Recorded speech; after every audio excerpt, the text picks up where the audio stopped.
Hey guys, welcome to Quinian's Budget Crafts. So I thought I'd try something fun today.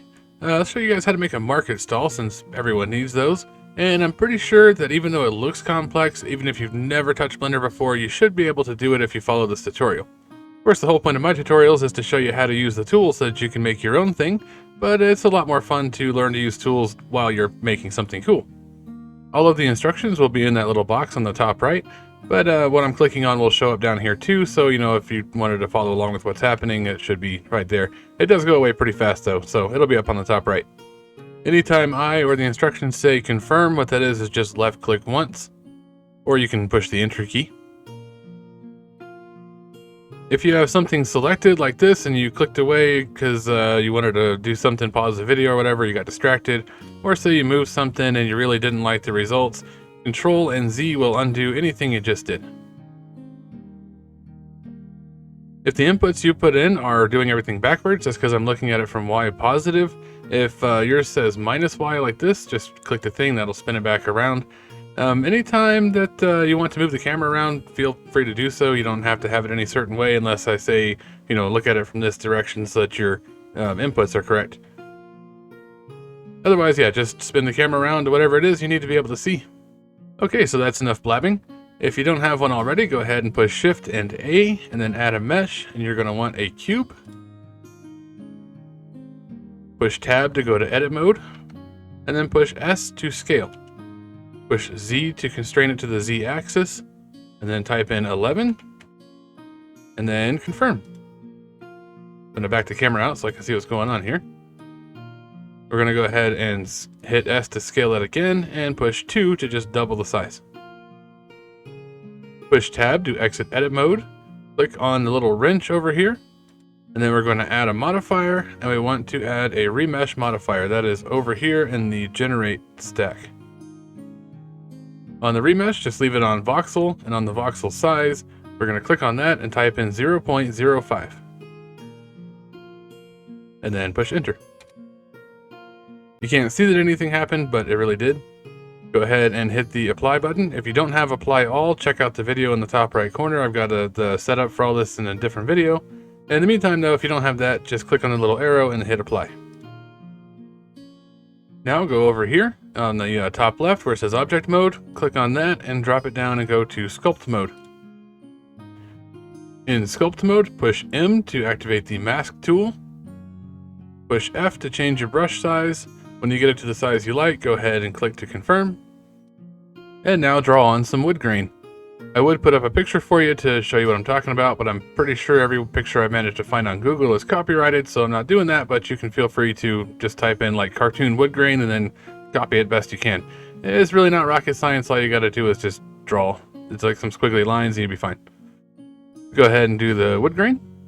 And don't forget, if you mess something up, you can just Control Z to undo that. I almost forgot to mention, when you go to use the mask brush to draw on your wood grain, you're going to want to go up to the strength bar here and just move that all the way to the right. You want that to be full strength. That way when you draw on the wood grain, it's nice and solid. Okay, now we draw on the wood grain.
Okay, once you're happy with this, go ahead and scroll down to the bottom of your tools. What you're looking for is the blue thing in the box. That's the mesh filter.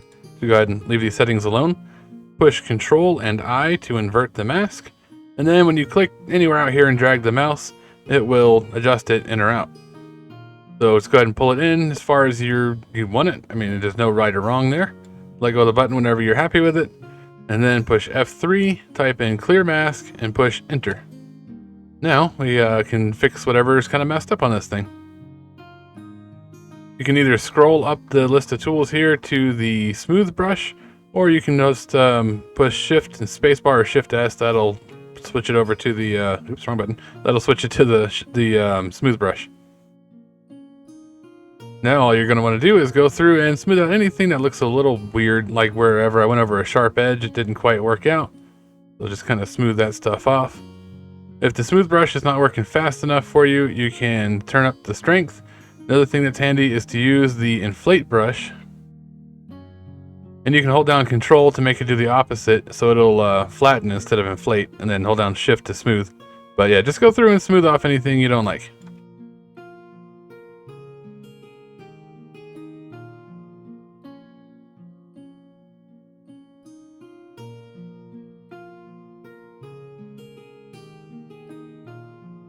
Another thing you might want to do while you're smoothing stuff is if you still have sharp edges, just go ahead and give those a quick little swipe with the smooth brush so that they're not quite so sharp.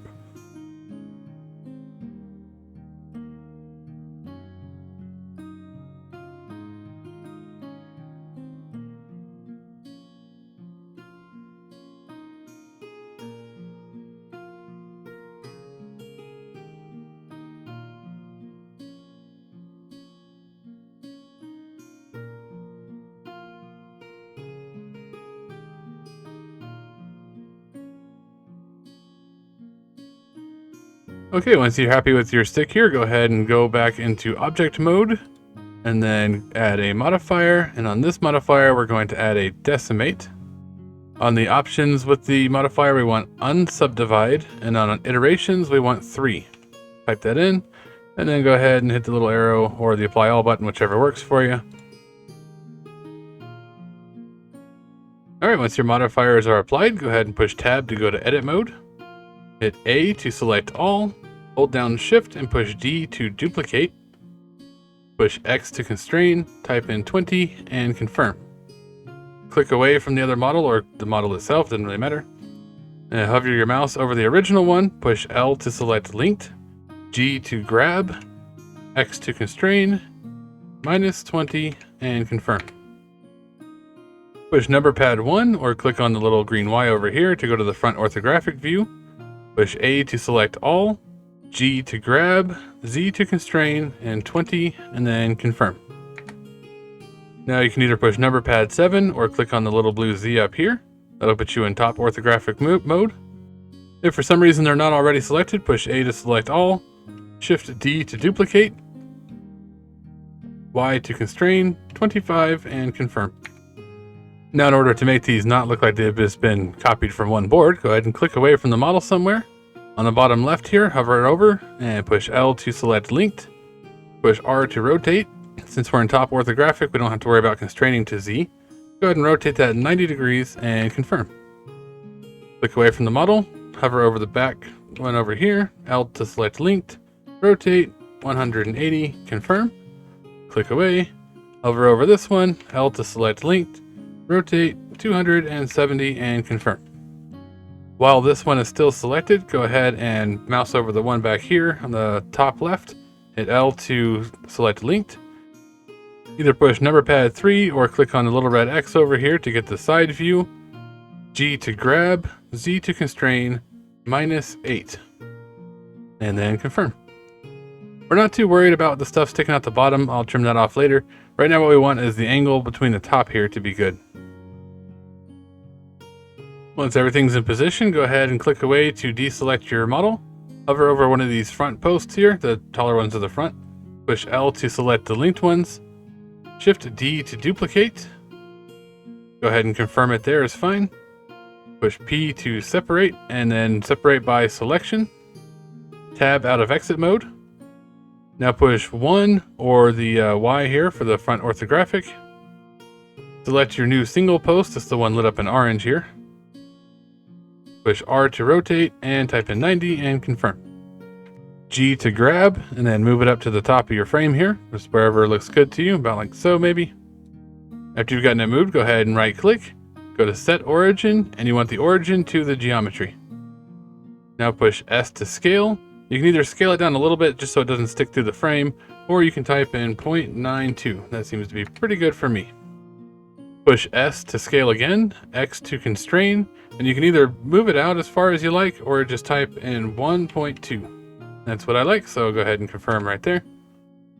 Now either number pad 3 or the red X to view it from the side.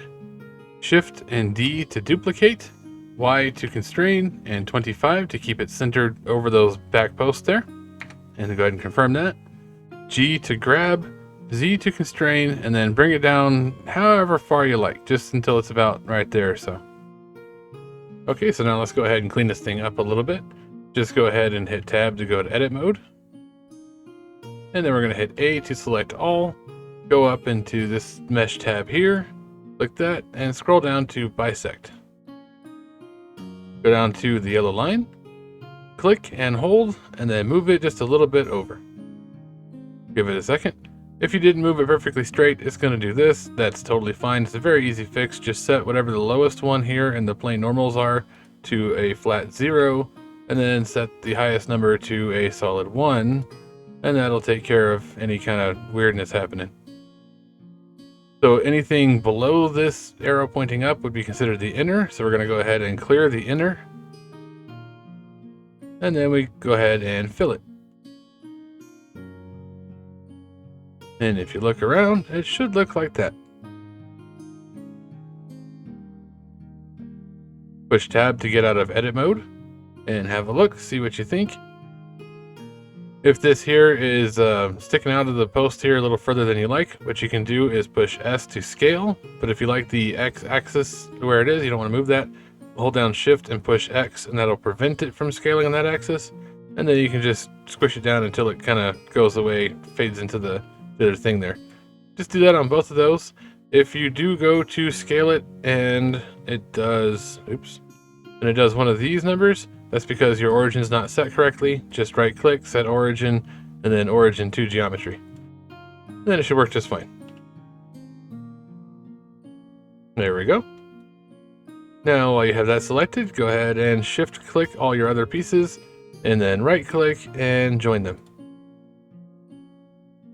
Real quick before we go on to the next thing, if you did want to have the angular cross beams, what you would want to do before you join them is go ahead and grab one of these individual boards, Shift D to duplicate, move it wherever on the X is fine, I guess, just off to the side. Go ahead and rotate that on the Z, and we'll spin that 90 degrees. Go to your side view, like that, and hit R to rotate, and move it to whatever it is you like. You're going to have to rotate that by hand to fit your angle there, or you can copy that angle. It's apparently 19.3. Go ahead and hit S to scale, and then X twice. That'll keep it on its original X axis, and then you can squish it down to wherever it's going to fit to get in there. I'm not going to worry about cross beams too much, but you certainly could if you wanted to. But I'm just going to go ahead and join these back together. And that's our frame, and let's go ahead and make the stalls. Alright, so for the second part of this, we're going to go ahead and build the little box that holds your products in there. So Shift A, and then add a mesh, and we want a cube. Tab to go to edit mode, S to scale, X to constrain, type in 20, and confirm that. Let's give you the same width as your starting posts here. Go ahead and S to scale, Z to constrain, type 8, and confirm. Push G to grab, Z to constrain, and then move it up until it matches these posts here.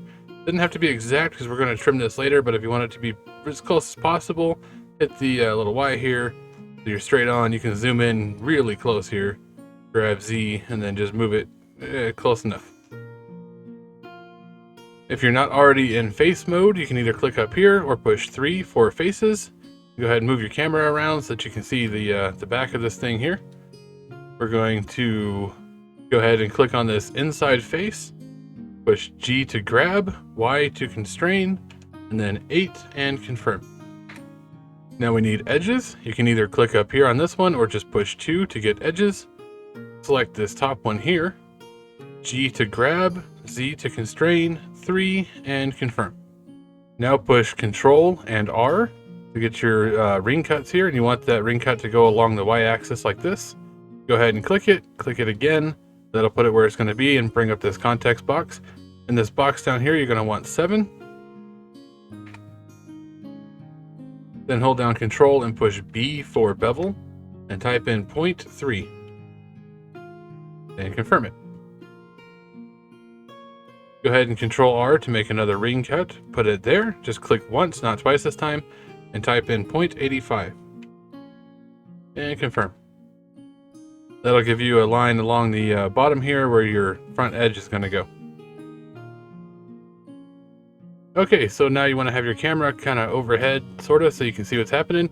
It's a whole bunch of loop cuts, but I'll try to explain this as best I can. The first thing you're going to want to do is push Control R to get yourself a loop. This one needs to go with the y-axis, so the same direction as the green line. Go to one side or the other, doesn't really matter which. I'm going to start on the left. Just left click once and then right click. That'll keep it right where it is. Repeat that on the other side. Control R for a loop cut again. This time it's going along the x-axis. Left click once and then type in 0.4 and confirm. What we're trying to do here is make a box around the posts. Go ahead and do another loop cut along the x-axis in between the one you just did and this back wall here. Go ahead and left click once and then 0.8 to confirm.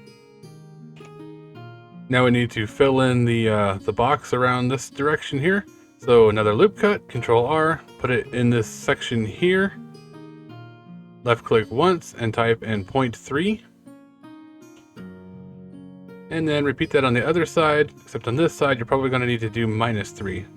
Do 0.3, if it goes the wrong way, then you're fine. Then you hit minus, but it looks like it went fine. Control R for another cut. We're going to put this one back here. And then just left click once and type in -0.75. That should put it right up on this back edge.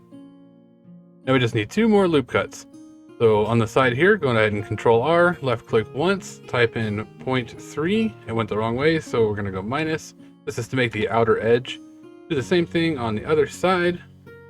Control R, left click, 0.3, and there we go. And now for our own sanity, we need to clean up this geometry a little bit.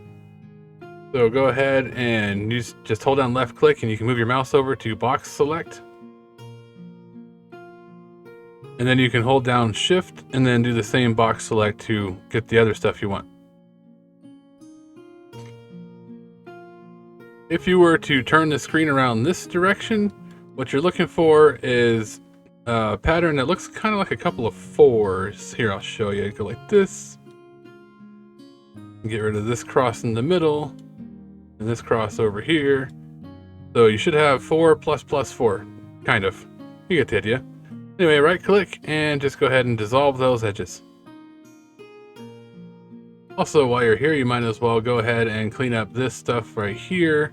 These little ones in between. Because what these long boards are going to end up being is our, like the stall box things. It'll make sense in a minute. Same thing, go ahead and dissolve. Don't delete them, just dissolve them. Go ahead and get rid of these ones on the bottom too.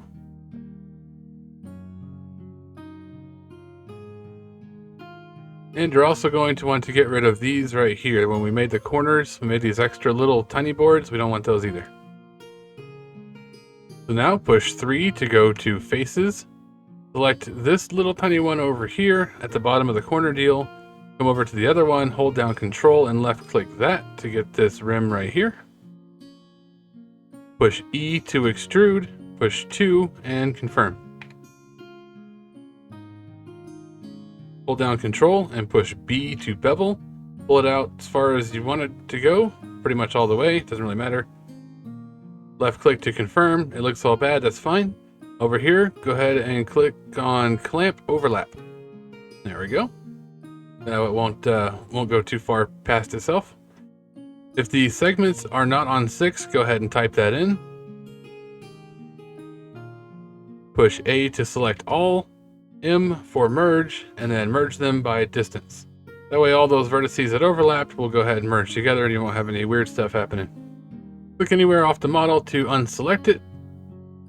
And then shift click all of these little thin ones on the front of the stall here. E to extrude. And then you want minus 0.2. And confirm. There is some ugly geometry down here at the bottom. We can ignore that for now. It's not going to matter because we're going to trim the bottom off like we did with the post. Go ahead and push Control B to bevel. Move it out as far as it'll go and confirm. A to select all, M to merge, and by distance. Click anywhere off of the model just to deselect it. Shift left click each of these large ones in the front.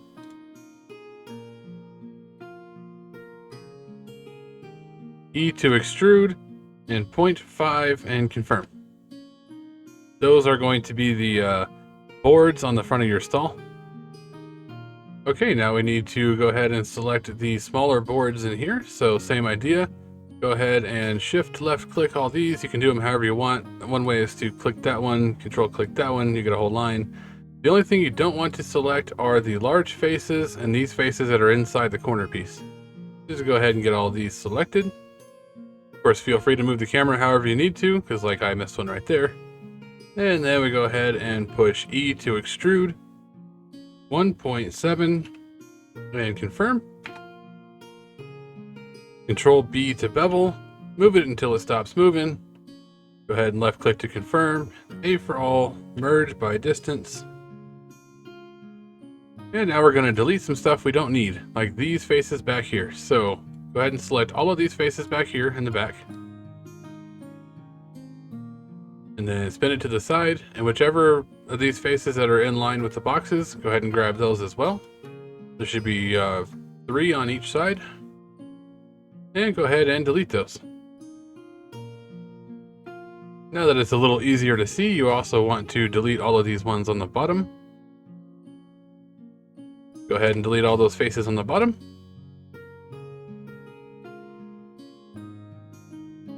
Once all your extra faces are cleaned up, go ahead and push 2 to go to edge select.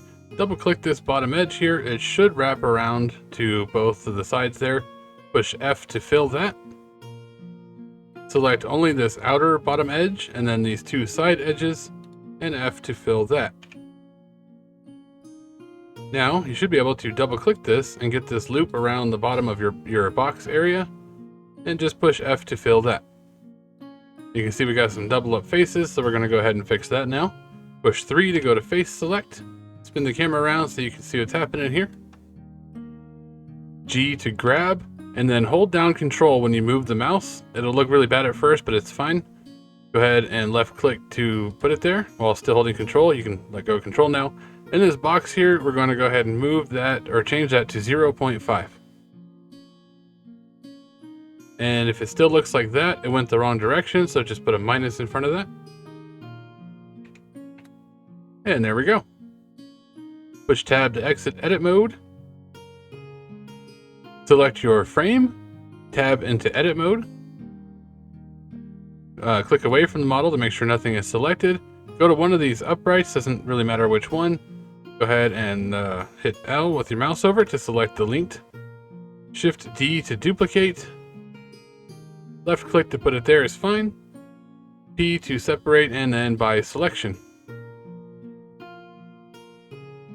Tab out of edit mode. And you should now have an orange one here. That's your new one. Go ahead and select that one. Hit the little X or number pad 3 to change your view to the side so you can see what's going on. And then we're going to go ahead and edit this thing in edit mode. So tab for edit mode. A to select all. G for grab. Y for constrain, 7, and confirm. S to scale, we'll do 0.5 because we want it half the size. G for grab, Z to constrain, 14. If it goes the wrong way, push minus, and confirm. You can go ahead and move your camera now.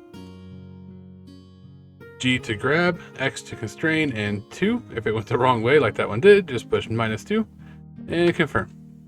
Shift D to duplicate. X to constrain, 36, went the wrong way, push minus, and confirm.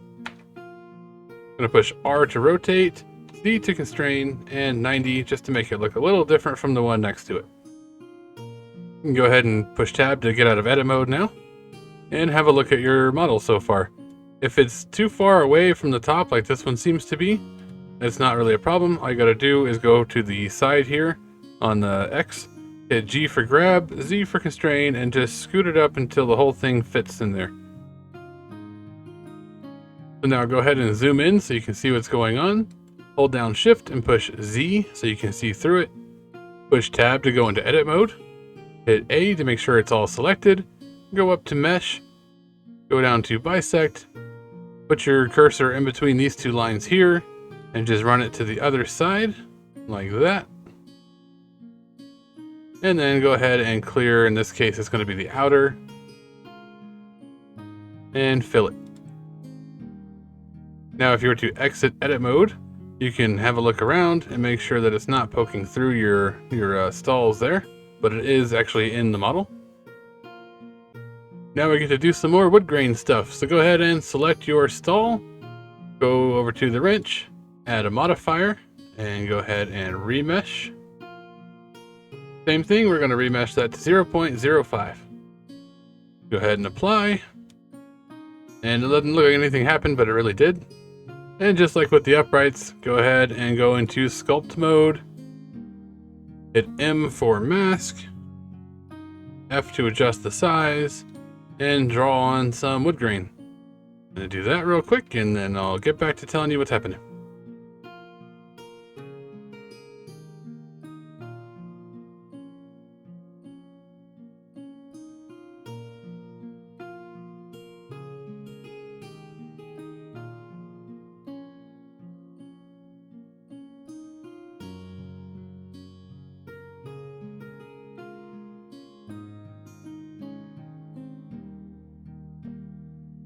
After you do the larger boards here, if you went over the edge like this, just hold down Control and then go ahead and erase that from that.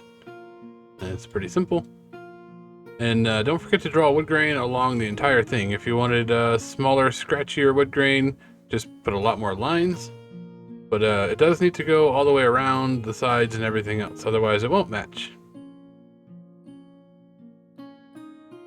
One more little fun thing you could do real quick if you felt like it, is you can go to your front orthographic view here, and if you have not messed up your editing, everything should still be symmetrical. You can turn on this up here, the symmetry on the x-axis, the little dot on the other side of where my cursor is. Whatever I do on one side, it'll do it on the other side. So that is a good opportunity to go ahead and do like some scroll work or something like that if you wanted to. You can also use this tool to not have to do both sides of this, because you can just copy it and nobody's really gonna notice.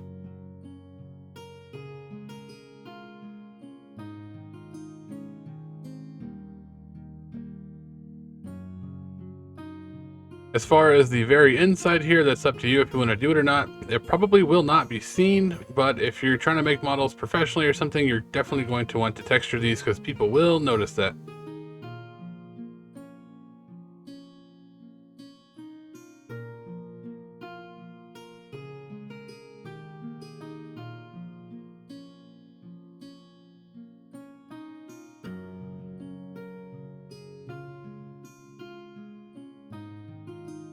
I will not be texturing the underside of this though, because this is so thin.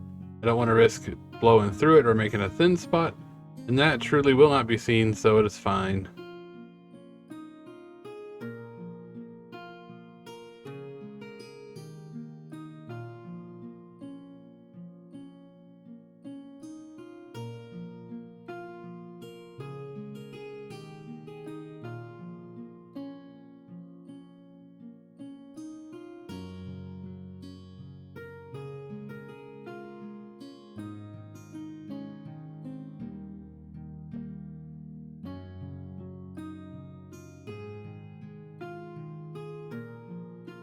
There we go, something like that'll work just fine. There are much more precise ways to make one of these kind of loop-de-loop deals. I'll show that in a different video. For now, let's just stick with this.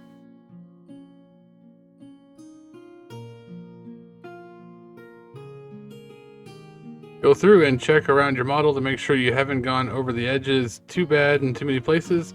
Also make sure that you did go, all the way to the edge in other places. All right, that looks pretty good. Well, it kind of looks a little bit stupid, but it looks fine. It'll print really well, actually. Same idea. Go ahead and Control I to invert your mask. Scroll down to the mesh filter here. Before you do anything, you can give it one last look to make sure there's not something lit up somewhere that shouldn't be. And then go ahead and click and set your wood grain in. If it goes the wrong way, just move the mouse the other direction. There we go, nice and deep. That way it'll actually show when it prints. F3, go ahead and type in clear mask. And we can go ahead and do what we did before, where we smooth everything out. I have the inflate brush selected because I'm using shift to make it smooth. And if I get a spot that I want, deeper or whatever, I can just, inflate it or deflate it. So go ahead and smooth out all these weird little spots. Also, just like before, it may not be a terrible idea to go ahead and break the edges a little bit.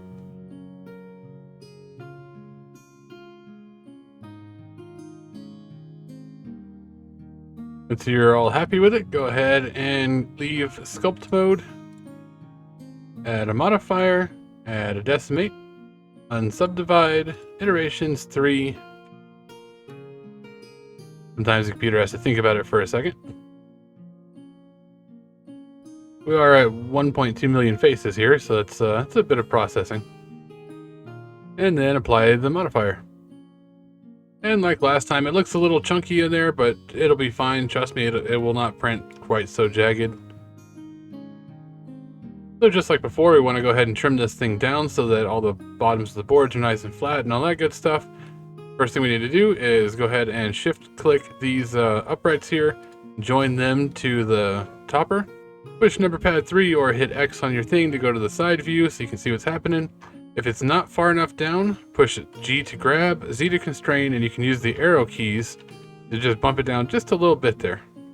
Go ahead and confirm that. And like before, go tab to edit mode, A to select all, go up to mesh and click on bisect and draw a line straight across the yellow or the green, whatever you call that color. If it's good, because it should have your settings in from last time, just go ahead and click anywhere and then it'll be set. Tab to exit edit mode, and now we need to make the awning for this thing.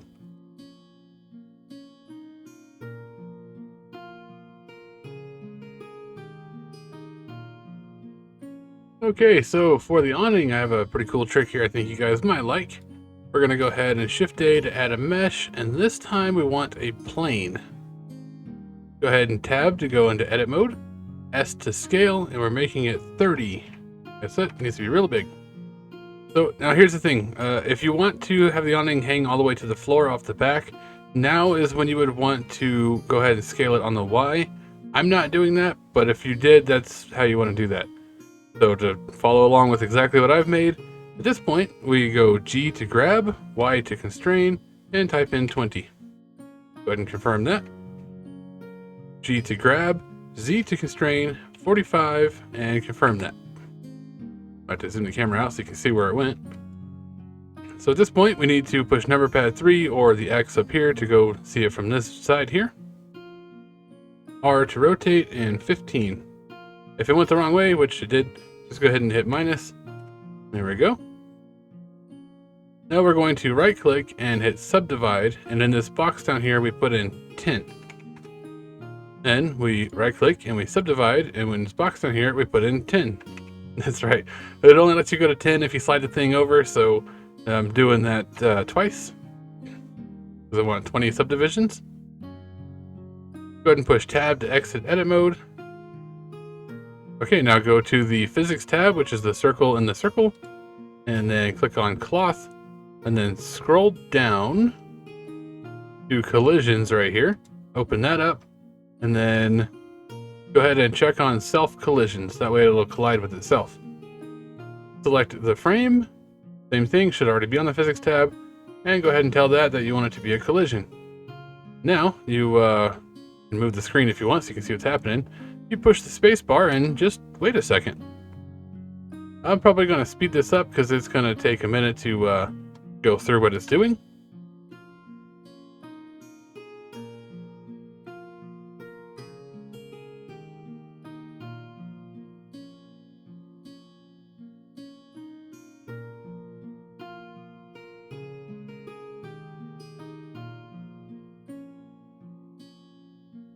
Whenever you're happy with it, you can go ahead and hit spacebar to make it stop. For me, that's somewhere around 150, so I'll go ahead and stop it right there.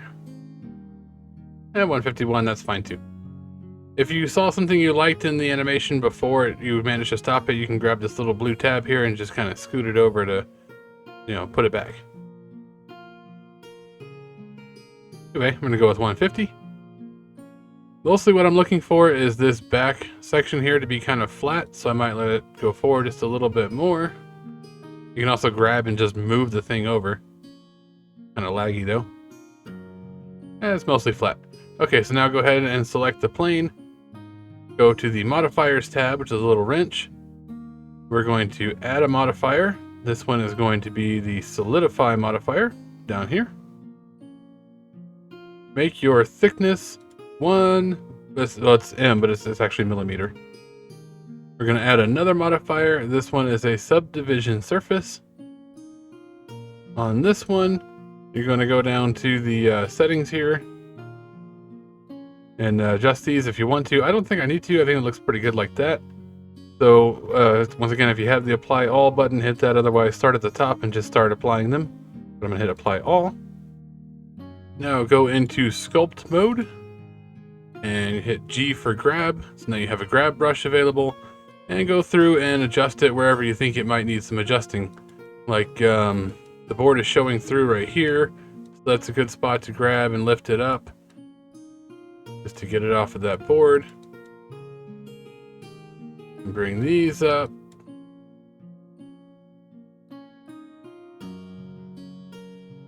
And if there's a spot you don't like, you can easily adjust it with this. Like this is sagging a lot. I might need to fix that. We'll see when I put a mini in here.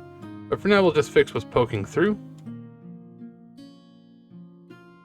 And then anywhere the mesh did end up overlapping because the self-collision thingy doesn't always work, you can just go ahead and smooth that over.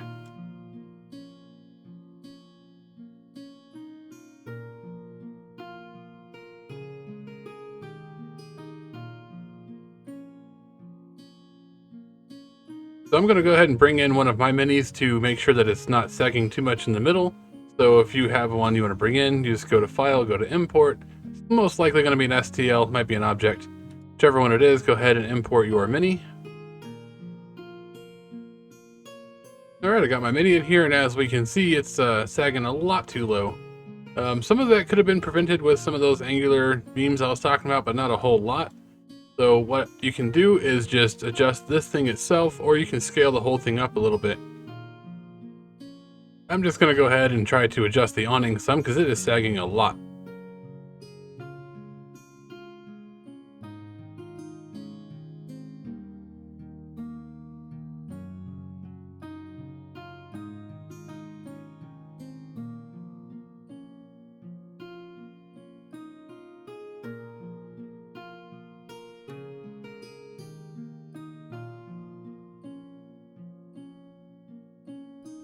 Okay, there we go. Looks believable still. There's not a huge lump in the outside of it there, and it's still enough room to drop it over top of a mini. Okay, now go ahead and exit sculpt mode, back into object mode. And if it were me, I'd probably export these individually. You don't really have to, but if you want these assets to reuse for other things later, it's a pretty handy thing to do. Otherwise, go ahead and box select all this stuff, not the mini. Right click and join. And then go ahead and export this as an STL.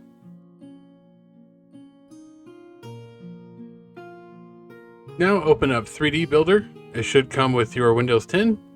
And then import your model here. Go ahead and click the import button. When you do, it'll get a red box around it. 3D Builder will freak out. For whatever reason, you can't see the button. It's right here. It says one or more objects are invalidly defined. Click here to repair. Go ahead and click that.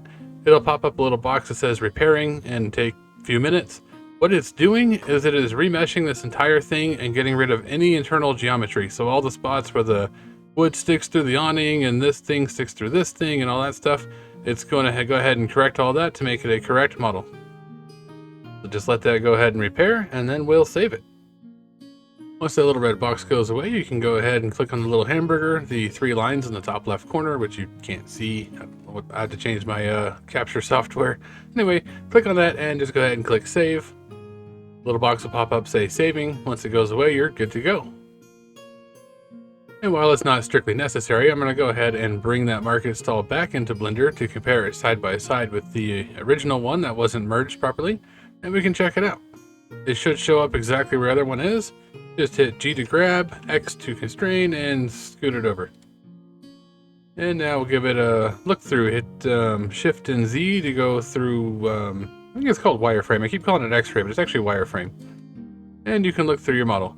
So the new version has none of the internal geometry in here, and the old version obviously does. You can check that with the little boxes that hold your produce, whatever you're putting in there, and there's nothing inside there. That's exactly how it should be. Now, one thing you may notice is that your file size is absolutely gigantic. Blender does not have a very good method for reducing the vertice count. ZBrush does have a thing called Decimation Master, which is amazing. I don't know if it's quite worth the price tag of ZBrush, but it is amazing. Whenever I do my models that I put up on Patreon, like I'll have this one up on the $1 tier, I do use ZBrush to use the Decimation Master, reduce it a little bit. Sometimes I'll use the smooth brush because it also does work a bit better than Blender's. ZBrush is dedicated for sculpting, but it's also extremely expensive. That's why I'm not showing that here. If your file size is huge, that's totally fine. You're the only one printing it. Alrighty, well I think that'll do it for this one. Hopefully you guys picked up a few tricks you can use on something. If not, hopefully you can at least follow my questionable instructions and make one of these yourself. Like I said earlier, this will be up on Patreon on the $1 tier because I really do appreciate you guys, even the ones who only give $1, because every dollar helps, and I'm really bad about making sure the $1 crowd actually gets something. So I'll try to make sure I do one of these a month at least, and that'll go to the $1 crowd. Of course, as always, thanks for watching. Don't forget to like, share, comment, subscribe, and I'll catch you on the next one.